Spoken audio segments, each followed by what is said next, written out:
গীতা বেশ কিছুদিন ধরে কুমড়োর তরকারি বানানোর জন্য মায়ের কাছে জেদ করছিল। মা, আমার উচ্ছে আর বেগুন এসব খেতে ভালো লাগে না, কুমড়ো নিয়ে এসো না, আমি কুমড়োর তরকারি খাবো।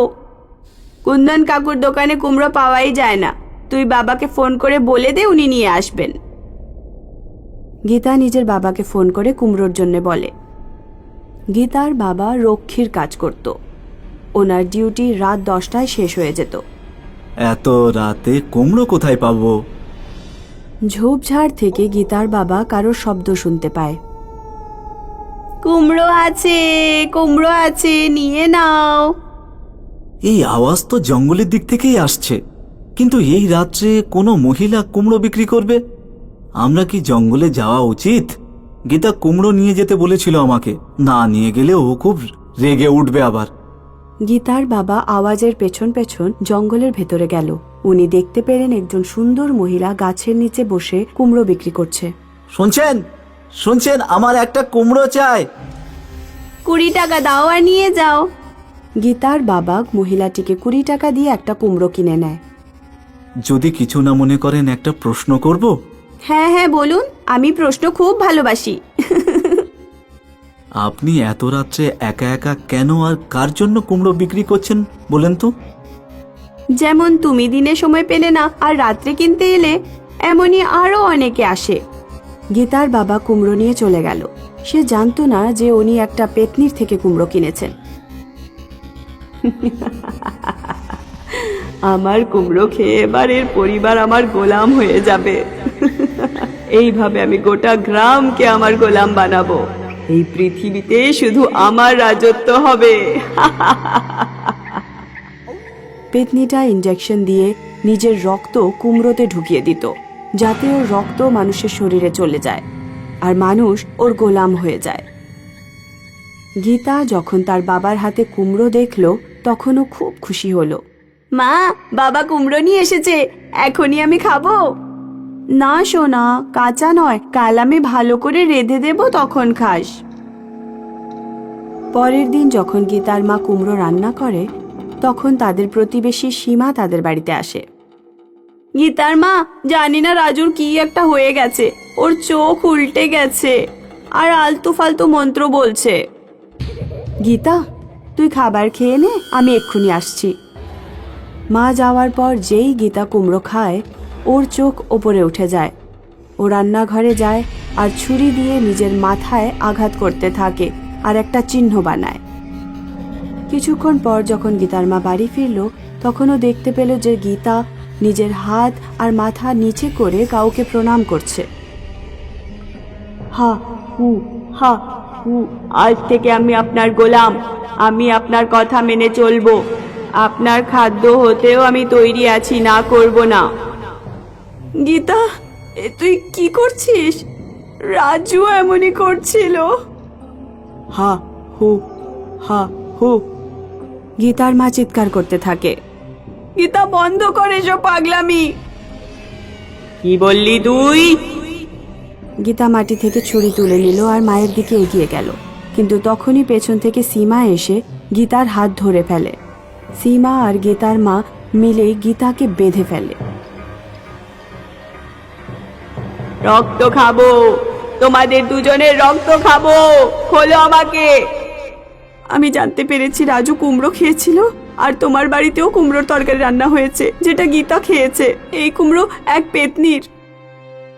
এটা সেই পেতনিটাই তো নয় যার সম্পর্কে গ্রামের বড় বুড়োরা কথা বলে? হ্যাঁ, এটা ওই পেতনি। আমাদের যে করেই হোক ওকে মারতেই হবে। কিন্তু আমরা ওই পেতনিকে কিভাবে মারবো?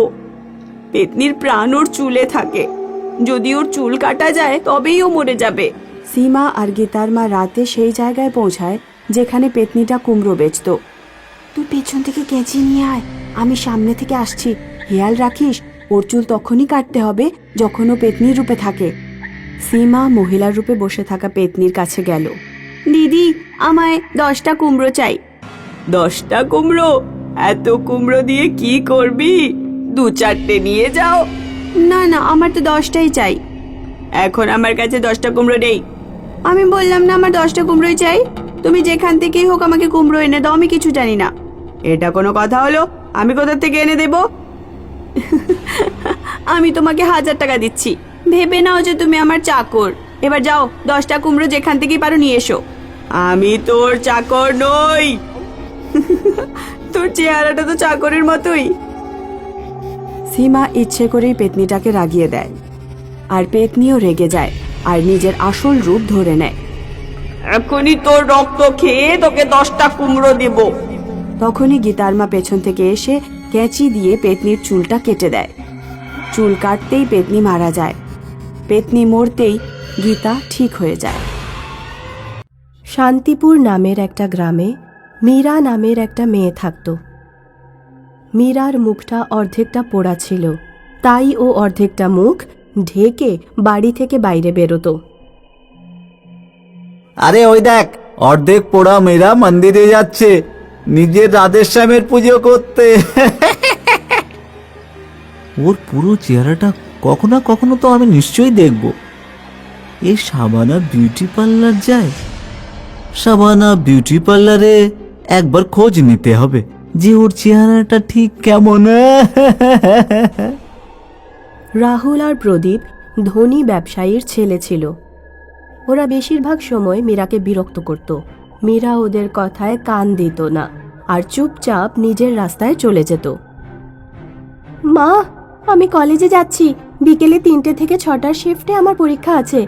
বাবা, ছাতাটা নিয়ে যা, খুব মেঘ করেছে। ছাতা নিয়ে কাজ নেই মা, ছাতা নিয়ে কোথায় ঘুরবো?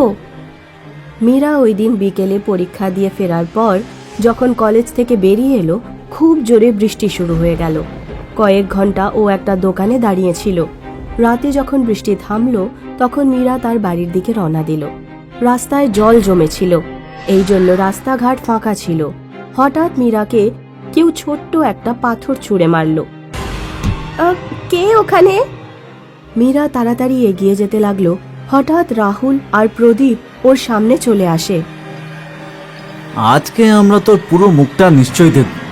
অন্যদিকে মীরার মা মীরার জন্য অপেক্ষা করছিল।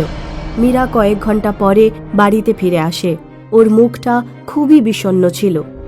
কি হয়েছে মা, এত দেরি হয়ে গেল কেন? মীরা কিছু বলল না, চুপচাপ নিজের ঘরের দিকে চলে গেল। ওদিকে রাহুল আর প্রদীপ অনেক রাত পর্যন্ত মদ খাচ্ছিল। এরকম ভয়ঙ্কর মুখ আমি কোনোদিন দেখিনি, ভবিষ্যতেও দেখবি না। হঠাৎ তখন কেউ দরজা ঠকঠক করলো। এত রাতে কে এলো? রাহুল দরজাটা খোলে, কিন্তু দরজায় কেউ ছিল না। ওরা দরজা বন্ধ করে আবার সোফায় বসে পড়ে। মনে হয় কোনো বাচ্চা কাচ্চা হবে হয়তো। তখন আবার কেউ দরজায় ঠকঠক করে। এইবার আমি গিয়ে দেখছি। প্রদীপ দরজা খুলতে গেল। দরজায় মুখ ঢেকে আর হাতে মশাল নিয়ে একটা ভয়ঙ্কর পেতনি দাঁড়িয়েছিল। পেতনি হাতের থাবা দিয়ে প্রদীপের গলা চেপে ধরল আর মশাল দিয়ে ওর মুখ জ্বালিয়ে দিল। রাহুল দরজার সামনে এলো আর ও দেখল যে প্রদীপের চেহারা জ্বলছিল আর আশেপাশে কেউ ছিল না। কে ছিল? কে তোকে জ্বালিয়ে দিল? জানি না, একটা পেতনি ছিল এখানে। আমাকে তাড়াতাড়ি হসপিটালে নিয়ে চল, আমার মুখটা জ্বলে যাচ্ছে। রাহুল গাড়ি বার করে আর প্রদীপকে হাসপাতালে নিয়ে যায়। রাহুল দেখল যে রাস্তায় একজন মহিলা শুয়ে আছে। আরে কে শুয়ে আছো? ওঠো, আমার বন্ধুকে হসপিটালে নিয়ে যেতে হবে, দেরি হয়ে যাচ্ছে। শুয়ে থাকা মহিলার কোনো ভ্রুক্ষেপই ছিল না। রাহুল গাড়ি থেকে নেমে ওই মহিলার কাছে গেল। তখনই রাস্তার দুপাশ থেকে 4 জন পেতনি চলে আসে আর মহিলাটির শাড়িতে আগুন লাগিয়ে দেয়। মহিলাটি রাহুলের পেছনে দৌড়তে থাকে। আরে এ তো আমার পিছনে কেন পড়ে আছে? আমাকে ফেলে কোথায় যাচ্ছিস রাহুল? রাহুল দৌড়তে থাকে আর একটা গাছের পেছনে লুকিয়ে পড়ে। তখন উপর থেকে একটা ভয়ঙ্কর চেহারা ওর সামনে ঝুলে পড়ে। পেতনি রাহুলের চুলের মুঠি ধরে আর ওর মুখটা পুড়িয়ে দেয়। আরে আরে মরে গেলাম রে, মরে গেলাম। রাহুল গাড়ির দিকে দৌড়তে থাকে আর তাড়াতাড়ি গাড়ি চালিয়ে চলে যায়। পরের দিন প্রদীপের বাবা হাসপাতালে যায়। তোমাদের দুজনের চেহারা কে জ্বালালো? আমি কিছু জিজ্ঞেস করছি, তোমরা কি কথা বলতে জানো না? তোমাদের এই অবস্থা কে করেছে? আমি কিছুই বুঝতে পারছি না বাবা। আমরা কাল মীরার চেহারা দেখার চেষ্টা করছিলাম, তারপর থেকে কে যেন আমাদের পেছনে পড়ে আছে। প্রদীপের বাবা মীরার বাড়িতে গেল। তোমার মেয়ে আমার ছেলে আর ওর বন্ধুর চেহারা পুড়িয়ে দিয়েছে। আমি এসব কিছুই করিনি। সেদিন রাতে যখন আমি কলেজ থেকে ফিরছিলাম, তখন রাহুল আর প্রদীপ জোর করে আমার চেহারা দেখতে চেয়েছিল। ওরা আমার ওড়না টানতে লাগলো। তখন আমি নিজেই চেহারা থেকে ওড়না সরিয়ে দিলাম আর আমার চেহারাটা ওদের দেখিয়ে দিলাম। আমি যেমন আছি তেমন ভালো আছি, আমাকে নিয়ে কোনো আফসোস নেই। যদি তুমি এরকম না করো তাহলে ওদের চেহারা কে পোড়ালো? আমি জানি না। প্রদীপের বাবা একজন তান্ত্রিককে ডাকে আর ওনাকে রাহুল আর প্রদীপের কাছে নিয়ে যায়। কোনো আত্মা ওদের দুজনের পিছু নিয়েছে, সাবধানে থাকতে হবে। হাসপাতাল থেকে রাহুল আর প্রদীপের ছুটি হয়ে যায় আর ওরা নিজের নিজের বাড়িতে ফিরে চলে আসে। প্রদীপ বাড়ি ফিরেই শুয়ে পড়ে। রাত 2টোর সময় ওর ঘুম ভেঙে যায়। ওর বিছানার চারদিকে 4জন পেতনি হাতে মশাল নিয়ে মুখ ঢেকে দাঁড়িয়েছিল। পেতনিরা প্রদীপের বিছানায় আগুন লাগিয়ে দেয়। আমাকে মেরো না, আমাকে মেরো না! প্রদীপ বিছানা থেকে লাফ মারে আর জানালা দিয়ে পালিয়ে সোজা রাহুলের বাড়িতে যায়। রাহুল রাস্তাতেই দাঁড়িয়েছিল। কি, তোমার বিছানাতে কেউ আগুন লাগিয়ে দিয়েছে? হ্যাঁ। দুজনেই শাবানা বিউটি পার্লারে পৌঁছলো। বিউটি পার্লার তখনও খোলা ছিল। কেউ কে আছো? আমাদের সাহায্য করো। হ্যালো, কেউ আছো? এখানে কেউ আছো?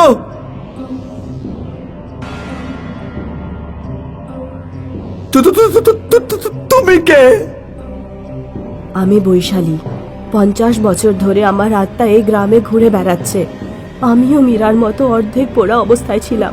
ওই সময় এই জায়গাটা একটা গ্রাম ছিল। একদিন যখন আমি রাস্তা দিয়ে যাচ্ছিলাম, তখন তোমাদের মতো কিছু বাজে ছেলে আমার চেহারা জোর করে দেখার চেষ্টা করছিল। আর যখন আমি চেহারা দেখাইনি, তখন ওরা আমাকে তুলে কুয়োতে ফেলে দেয়। আমি সাঁতার জানতাম না আর আমি ডুবে মারা গেছি। পেতনি বিউটি পার্লারের দরজা বাইরে থেকে বন্ধ করে দেয় আর বিউটি পার্লারে আগুন লাগিয়ে দেয়। রাহুল আর প্রদীপ ভেতরে চিৎকার করতে থাকে, বাঁচাও, বাঁচাও!